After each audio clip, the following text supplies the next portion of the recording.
Assalamualaikum warahmatullahi wabarakatuh. Bapak Ibu, para pemirsa televisi Tabalong yang kami hormati, kami banggakan dan kami sayangi.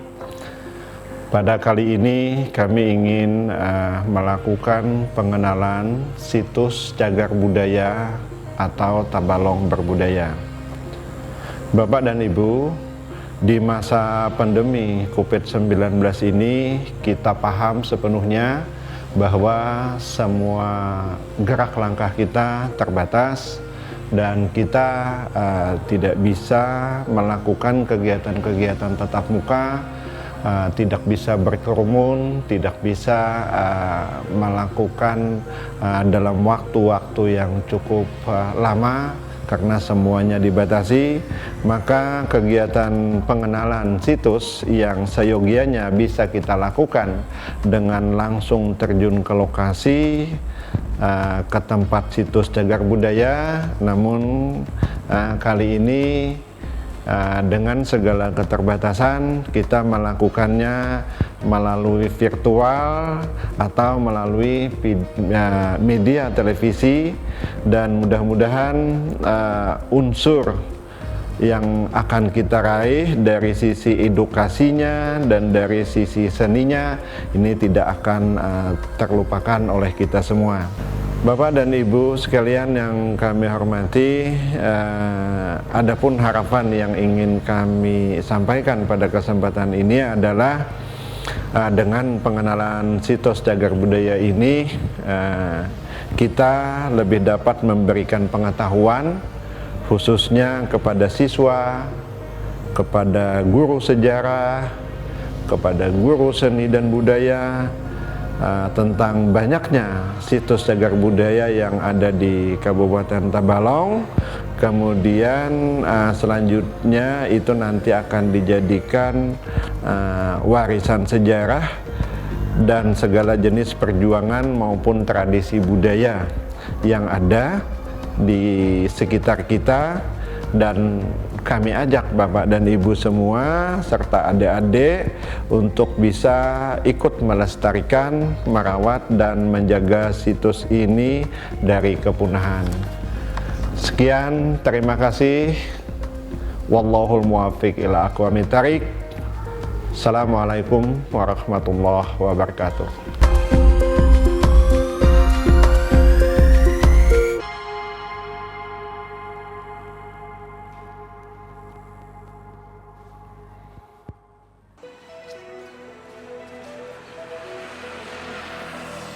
Lampahungin atau lebih dikenalnya Desa Bongkang, Kecamatan Haruai, Kabupaten Tabalong, memiliki sejarah perjuangan di masa lampau.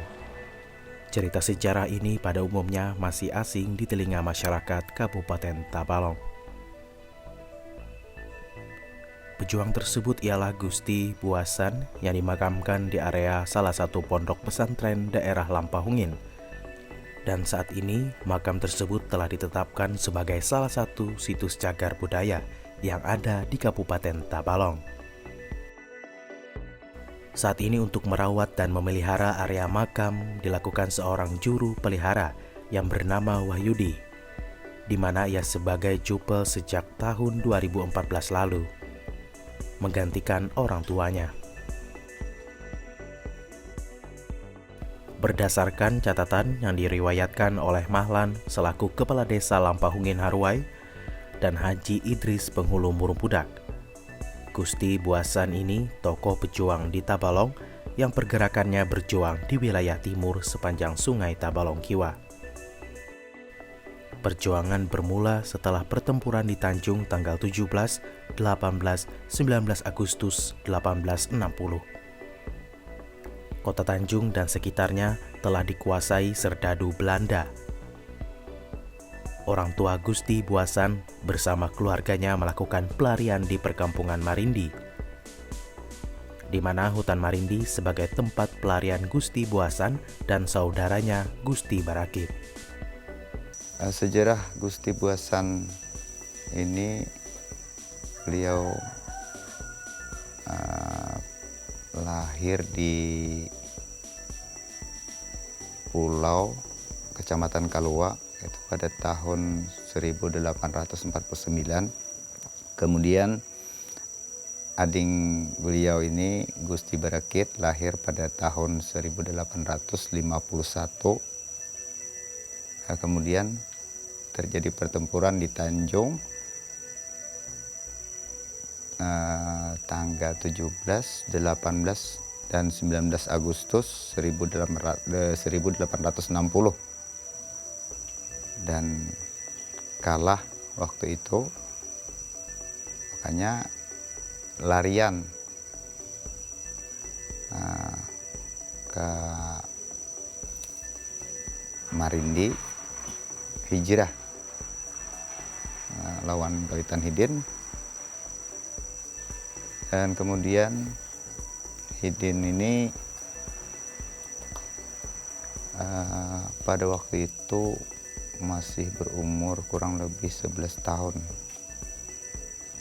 Empat orang tua hijrah ke Marindi. Dalam artian pelarian, buronan Belanda lah anggap. Dan sekitar tahun 1866 di tempat pelarian hutan Marindi, Gusti Buasan membuka area pertanian dengan dibantu oleh seorang ulama, Gusti Abu Bakar. Kemudian Gusti Buasan dikawinkan dengan seorang putri kepala adat suku Dayak Kinarum. Saat perjuangan Gusti Buasan dibantu istrinya beserta saudaranya yakni Gusti Barakit, dibantu angkatan muda yang terlatih. Dalam perjuangannya dilakukan secara bergerilya melawan serdadu Belanda yang tersebar ke beberapa wilayah. Kalau perjuangan beliau secara bergerilya itu setelah beliau, menurut riwayat, beliau itu menikah dengan salah seorang putri dari kepala suku Dayak Kinarum kalau menurut riwayat, setelah memeluk ajaran agama Islam. Kalau perang bergerilya itu nggak bisa dihitung. Kalau ada kesempatan atau ada musuh baru diserang. Singkat cerita, sekitar awal tahun 1904, perjuangan Gusti Buasan harus berakhir saat menjenguk prajuritnya bersama istri dan Gusti Barakit yang sedang sakit. Saat menaiki tangga, tiba-tiba Gusti Buasan terkena peluru pada paha kanannya oleh serdadu Belanda. Setelah terkena tembakan, Gusti Buasan langsung berguling ke semak-semak sekitar kejadian. Sementara istri dan saudaranya berguling ke tempat yang aman. Selanjutnya serdadu Belanda melakukan pencarian Gusti Buasan tetapi tidak ditemukan. Pas waktu beliau ini mau mendatangi tempat prajurit yang sakit itu, baru mau naik melangkah di tangga sudah diserang dengan tembakan. Dan beliau menurut cerita kena tembak di paha kanan. Dan istri beliau bersama adik beliau Gusti Barakit itu sempat lari, berguling, dan beliau setelah dicari beberapa waktu sampai pagi sekitar jam 7. Dan pas kejadiannya itu sekitar jam 2 malam, dini hari lah. Akhirnya Gusti Buasan ditemukan oleh masyarakat Lampahungin setelah serdadu Belanda mundur melakukan pencarian. Dan selanjutnya ia diamankan ke tempat yang aman dan dilakukan pengobatan secara tradisional. Namun dengan keadaan yang cukup parah dan tidak mungkin lagi untuk disembuhkan, ia beramanat bahwa perang perlawanan terhadap kompeni Belanda agar tetap diteruskan sampai dengan titik darah yang penghabisan. Pimpinan perang gerilya diserahkan sepenuhnya kepada adiknya, Gusti Barakit, apabila yang bersangkutan masih hidup, dan agar segeranya berangkat ke Teweh untuk meminta bantuan personil kepada Putri Jaleha bersama Panglima Batur untuk menyerang Tanjung.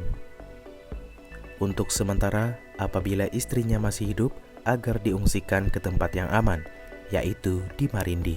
sebelum beliau wafat, beliau beramanat bahwasanya perang gerilya terus dilanjutkan sampai dengan titik darah penghabisan. Dan kemudian seandainya istri beliau masih hidup, diungsikan ke tempat yang aman, yaitu di Marindi. Dan yang terakhir, tampuk kepemimpinan diserahkan kepada adik beliau, yaitu Gusti Barakit, dan kemudian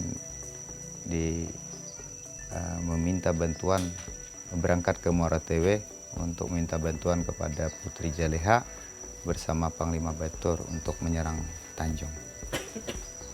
Sehabis menyampaikan amanat tersebut, Gusti Buasan menghembuskan napas penghabisan dalam keadaan tenang. Dan selanjutnya diamankan di tempat persembunyian, yaitu pemakaman yang ada sekarang di Desa Lampahungin.